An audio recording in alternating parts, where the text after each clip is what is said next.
nice to see you as well. Please state your name and occupation for the court. My name is Sam O'Leary, and I'm a detective for the Phillips County Police Department. Could you please tell us about your training and education? Sure. I've received extensive training in forensics, including specialized training in digital forensics, as well as specialized training in law enforcement investigation techniques. I also recently completed the Advanced Interviewing for Law Enforcement Investigators training program through the Department of Homeland Security. What experience have you had in law enforcement as a result of all this training? Well, I've been a police officer for the last 20 years, a detective for the last 16 years, and specifically on the homicide unit for the last 8. And throughout all that time, I've investigated hundreds of different crimes. During your time as a detective, with whom have you been primarily working? Well, for the last 5 years, I've been working primarily with Detective Alex Jones. What's your relationship with Detective Jones? Detective Jones and I have a good relationship. We tend to get along pretty well. However, we do have our disagreements. Specifically, we tend to disagree on our different interviewing techniques. Could you elaborate a little bit on that? How do your techniques differ? Well, Detective Jones is keen to a more empathetic and understanding approach, while I personally believe a more direct approach to be more successful. Some refer to this approach as old school or in your face, but as long as it's by the books, I'll continue to use it because, as I stated, it has proven to have a much higher success rate in the crimes I've investigated. I would now like to move on to the case at hand. How did you first get involved? Well, my sergeant, or my boss, assigned Detective Jones and I to take this case, so we had to take it. A main reason for this is the fact that the department was undermanned at that point in time.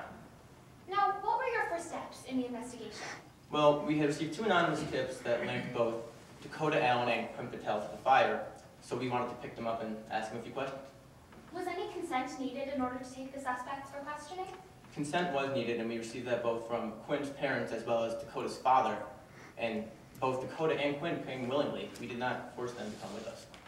And how formal was the situation when you picked up the 2 suspects? It wasn't too formal. The vehicle we took was totally unmarked, and there was no screen between the seats. Also, Detective Jones and I were simply in our department jackets, not a full police uniform. So what did you do after you picked up the suspects? We basically drove them around to a few places related to the crime, and we asked them a few questions. You mentioned visiting a few places. Could you give us a few examples of the places that you went to? Sure. One place we went to would be the burned down maintenance building, which was the scene of the crime. Another place was the victim, Sheldon Brown's home. And we took them to these different places because oftentimes if a suspect sees the consequences of a crime that was committed, they'll be more likely to confess to that crime. And how was the defendant reacting to this interview? Well, originally, Dakota seemed relatively unaffected, almost as if nothing had happened. And in almost all the cases that I've investigated, this is a shield that a suspect will put up when they're trying to conceal information or hide information from the police. And as the investigation carried on, Dakota was acting more and more guilty, and I became fairly confident that she had some information related to the fire. So based on the defendant's reactions and your training and experience, what did you determine was the appropriate next course of action? Well, based on the signals that I was getting from the defendant and based on my past training in law enforcement investigation techniques, as well as my 20 years as a police officer, I felt that now was the time to turn up the pressure. So while Dakota and Quinn were taking their break and eating lunch, Detective Jones and I discussed the next course of action. Eventually, we came to the conclusion that we would split Dakota and Quinn up. Detective Jones would ask Quinn questions, and I would interview Dakota. Why did you personally interview the defendant? Well, I personally chose to interview Dakota because I was fairly confident at this point in time that she had some information related to the fire. So once you were alone with the defendant, how did you begin your interview? I basically told Dakota to stop playing games. I knew that she had information related to the fire, and it was time to tell the truth. I also told her that if her mother was looking down on her, she would want her to tell the truth as well. And how did the defendant react to this? At this point, Dakota began crying, and she eventually yelled out, "I started it. I never meant to kill anyone." Upon obtaining that confession, what happened next? Well, at that point, I stepped out of the vehicle to cool down. Shortly afterwards, Detective Jones came to the scene with Quinn. We contacted Dakota's father, who then came up.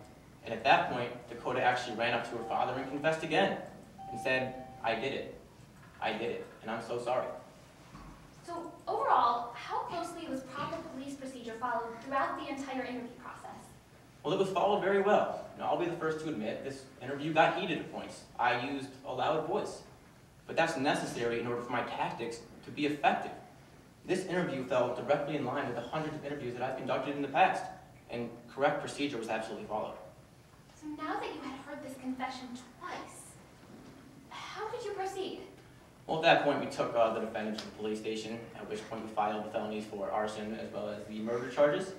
We then read Dakota her Miranda warning, which she signed off on, and then we placed her in an individual holding cell, at which point she actually looked relaxed, almost as if unburdened of some type of guilt. Your Honor, I have here a clean copy of Exhibit C. Let the record reflect that I'm showing a clean copy to opposing counsel. Your Honor, this can be found on page 142 of your court's materials. Thank you. May I approach the witness? Yes. Thank you. Thank you. Detective, do you recognize this document? Yes, this is Dakota Allen's Miranda form. Okay, so looking at that form, at what time does it say it was signed? 4:35 p.m. Why was it not signed earlier in the day, such as at the beginning of your interview? Well, it wasn't signed earlier in the day because, as you said, it was an interview. This form is only needed once it became a custodial interrogation, which did not occur until Dakota came to the police station.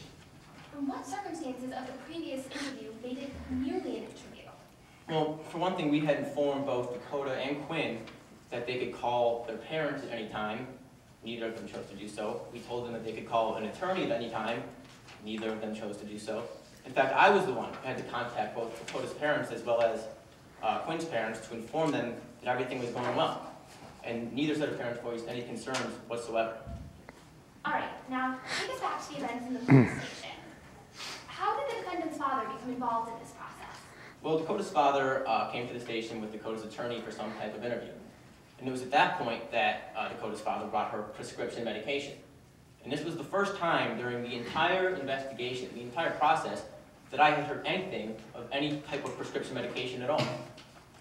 One last thing. Let's talk about the deceased, Sheldon Brown. What was your relationship with him? Well, Sheldon and I were good friends growing up, and we were friends into adulthood as well. Obviously, I was very upset upon the news of his death, and I felt horrible for his family. Did this relationship have any effect on your investigation? No, not at all. When it comes down to it, my police work is my police work. And it is my sworn duty to act in a professional manner at all times, and I did so in this case. Thank you. No further questions.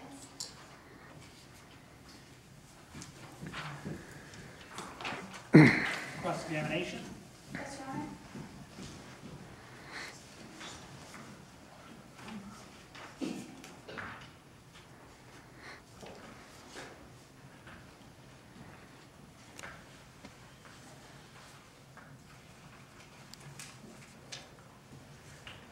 Hello, Detective.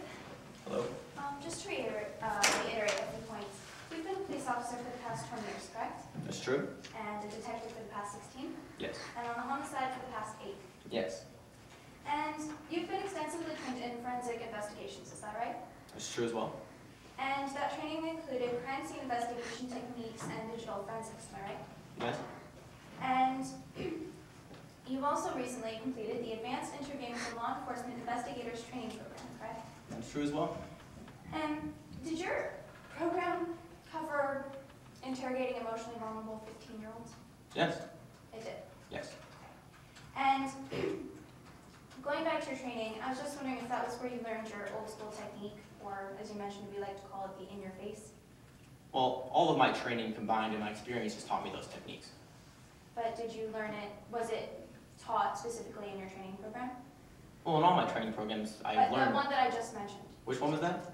Objection, Your Honor, this is completely irrelevant where the witness learned this procedure for questioning suspects. It's merely the fact that he's aware of this procedure that's important to this case. Any response? I'm just trying to establish as to where he learned that it was effective and what it was effective with. I'll overrule the objection. You may proceed. The program is the Advanced Interviewing for Law Enforcement Investigators Training Program. I did learn some of my techniques there, yes. And I noticed in your statement that that you say that tends to be more successful when obtaining useful information and confessions, especially with street-savvy suspects. Is that right, Detective? Yes, but it is successful other times too. Okay. And do you consider Dakota to be street-savvy even if she's only aged 15? Yes. And you said that you use this technique in other situations. Would that be on gangs as well? It can be used in various situations, including gangs. And do you consider the Invisibles a gang? Yes, I would. Even when they're just kids who society sets aside and who have no one else but each other? Well, that may be your opinion, but police officers may have different opinions. Okay, but if that were the case, and if you were to share the same opinion, would you still consider them a gang? If that were a possible situation, which it is not, I would not consider it a gang, but it is not that situation. So, are you aware that the term gang is sort of a broad term? It could be used as a broad term depending on the situation. And so based on it being a broad term, it doesn't necessarily have to be associated with groups of people associated with delinquential behavior, does it? But it can be. But it doesn't necessarily have to, does it? It can be used for various purposes. But it doesn't. Objection, Your Honor. Talking about the word gang is, again, irrelevant in scope of what we're here to discuss today. This is a mere technicality of the English language, not one of the main points that we are trying to establish in today's case. Response. I'm simply trying to establish a foundation for his interrogation technique used on the children to Dakota Ingram. I'll allow it. Go ahead.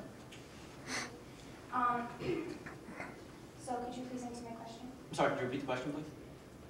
If gang is a broad term, it doesn't necessarily have to be associated with delinquential behavior. But it absolutely can. But it doesn't necessarily have to. It could apply to other things, yes.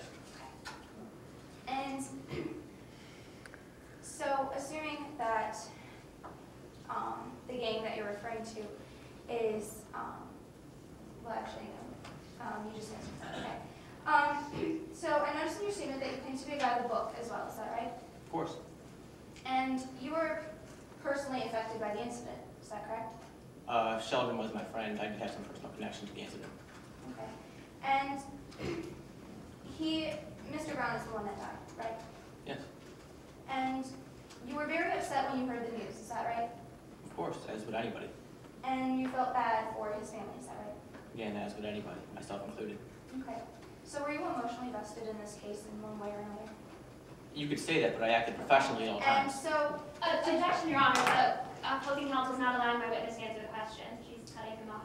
he did answer the question. The question was answered, although you are correct, but he didn't get it out. Did you yell at Dakota? I used a loud voice, but that isn't necessary for my tactics to be effective. Okay. And when you yelled at her or talked to her in a loud voice, did you do this because you thought that she was at her breaking point or because you were at yours? I did this because it is an effective police technique that I've used for the last 20 years that has proved to be very, very successful. On a 15-year-old? Yes. And so, even though she was being sort of emotionally affected by what was going on and what you were showing her, you continued to push her harder, didn't you? You refused to take her home? Again, I'm sorry. Objection, Your Honor. That's a compound question. I'll split it, Your Honor. Very well. Rephrase. Thank you. And yet you continued to push Dakota even harder. Based on the signals I was getting from Miss Allen and my past training experiences, it was my professional opinion to, yes, as you said, put more pressure on her. Even though she was being affected by what you were showing her. Yes? And you refused to take her home even after she felt sick. Is that right? After she felt sick? Well, I don't recall her asking me to go home during the interview until a later point at the police station. And did you use the death of her own mother against her to pressure her? I simply told her mother would want her to tell the truth. But you are aware that her mother is dead. Yes, I'm aware of that fact. And you still continue to use it against her. Again, I told her that her mother would want her to tell the truth. But you used it against her. If you consider that using it against her, then yes. And you split up Dakota and Quinn because you were hoping to break Dakota, is that right? I split them up because I was fairly confident that Dakota was close to telling me the truth and that she knew something related to the fire. So you were hoping to break her. I was hoping that if she had any information, she would tell me that information, if that's what you mean by the word break. Your Honor, may I approach the witness? Yes? Notice I'm handing you a clean copy of your statement. Yes. If I can please have you read, just a moment.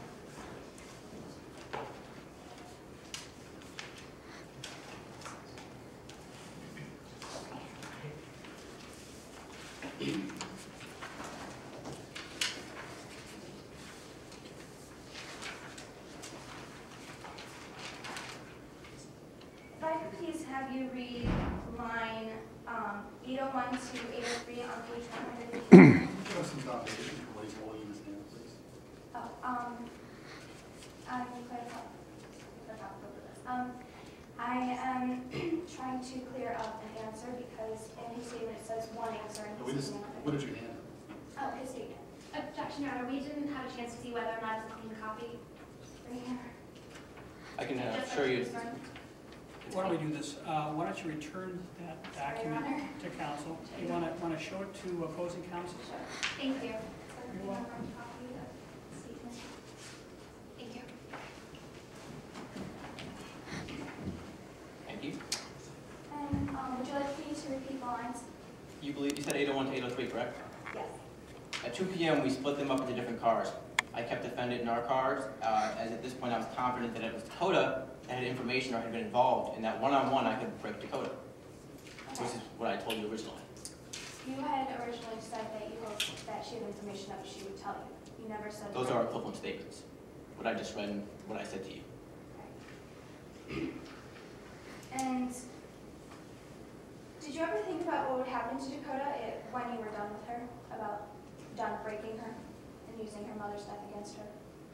I'm sorry, I don't understand your question. Did you think about what would happen to Dakota once you used her mother against her? At the time, I was... Objection, Your Honor, this is calling for speculation. Response? I'm just trying to see what was going through the detective's head during the investigation. Could you repeat that question? Did you ever think about what would happen to Dakota once you used her mother's death against you, or against her, sorry? I'll sustain the objection if you'd like to rephrase it. Thank you. When you used Dakota's mother's death against her, did you think it might affect her in any certain way? My job as a police officer is to find the truth and to investigate crimes. Okay, And this... but the defendant is 15 years old. I'm sorry, I'm trying to answer your question. Again, my job is to find the truth. And in this particular interview, I was trying to seek information that Dakota Allen may have known. And eventually, I received that information from Dakota, so I feel like I did a successful After you job. pressured her? Yes, after I pressured her. A lot. I used the police techniques that I've learned for the last 20 years. But you still continue to pressure her a lot. Objection, Your Honor, this question has been asked and answered. Sustain. Thank you. Your Honor, may